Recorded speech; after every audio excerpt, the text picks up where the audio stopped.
The First Stone, Chapter 26. No one in the classroom said a word for a moment. A few looked at each other self-consciously, and one or two squirmed slightly in their seats. Reef was used to those reactions. He gave them a few more seconds, then he asked, "Anyone have any questions?" Several hands shot up. "Yes," said Reef, nodding at a boy near the front.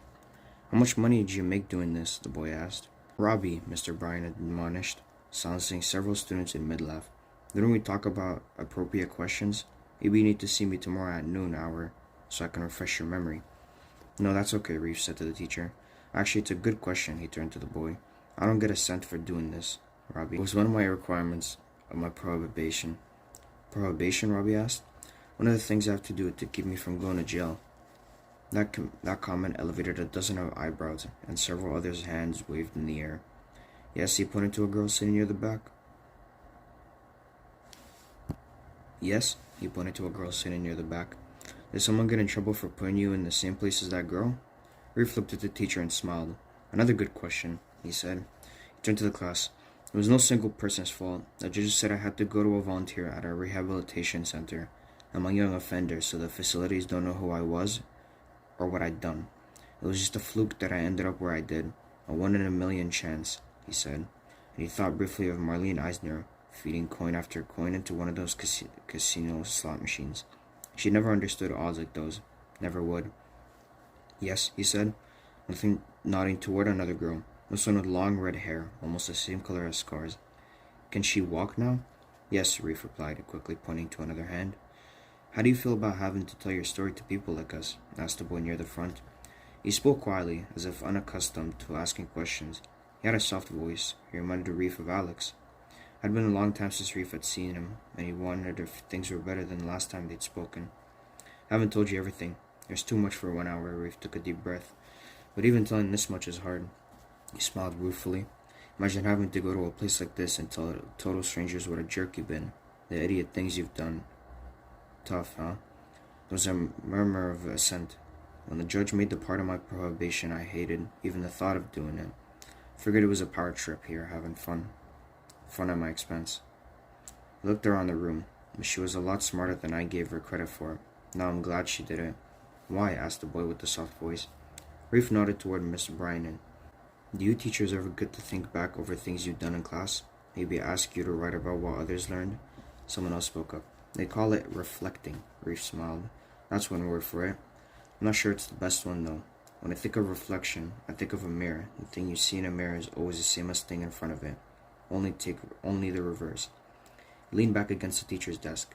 "When I think back over things," he glanced around the room, "I mean really think of them through, like I have to do when I'm telling others about them. Like today, you know what I mean?"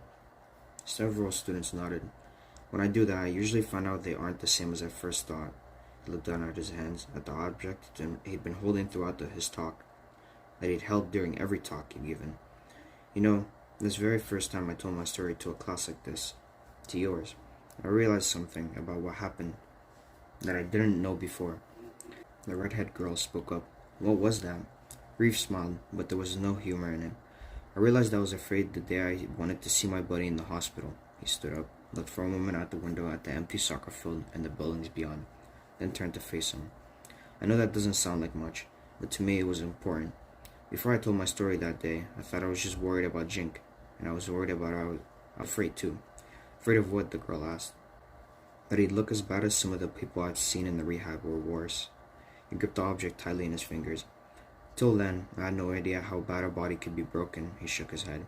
"You know all those movies you see where somebody gets totally clobbered, but then he hauls himself up and runs after the bad guy?" She nodded. So did several others. "That only happens in movies," Reef said. "Believe me." "So did you learn anything different today?" The soft-voiced boy asked.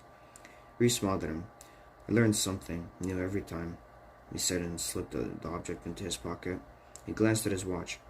"And speaking of time, we're just about out of it. But before I go, there's one more thing I'd like to say." He cleared his throat. "This was always the hardest part, trying not to sound preachy. There's another reason I'm glad the judge ordered me to do this. It's because I hope what I have to say to people will make a difference. I'm only a few years older than you are, but that's plenty of time to make mistakes, big ones. Most of the things I regret in my life I did because I was afraid. I used to think it was because I was angry. Anger is a hard thing to deal with, but I think fear is harder. It makes you feel more alone. There's something bothering you. There are people who can help. I'm gonna leave some cards with your teacher, and if you think you'd like to talk to someone sometime, call the number on the card, okay? Mr. Bryan stood up and moved to the front of the room.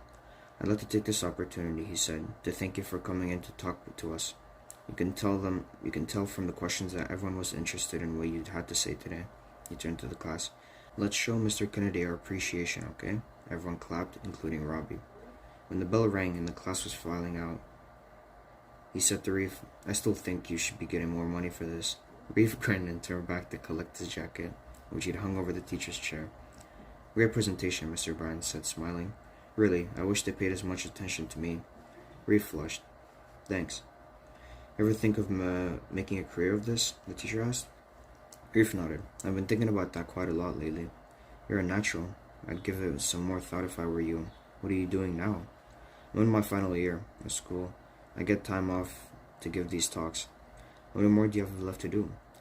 Technically, Reef replied, slipping on his jacket. I'm all done. Finished last semester. The teacher cocked an eyebrow. And today? Reef shrugged. Hard to explain. People keep calling and asking, and I keep saying yes. Just something I still need to do, I guess. Bryan held out his hand.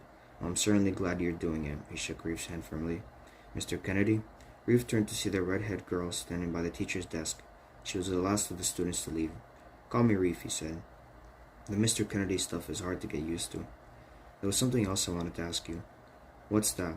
Did you ever see that girl again? He'd hoped he would make it through at least one of these presentations without someone asking that question. It was one of those he dreaded most.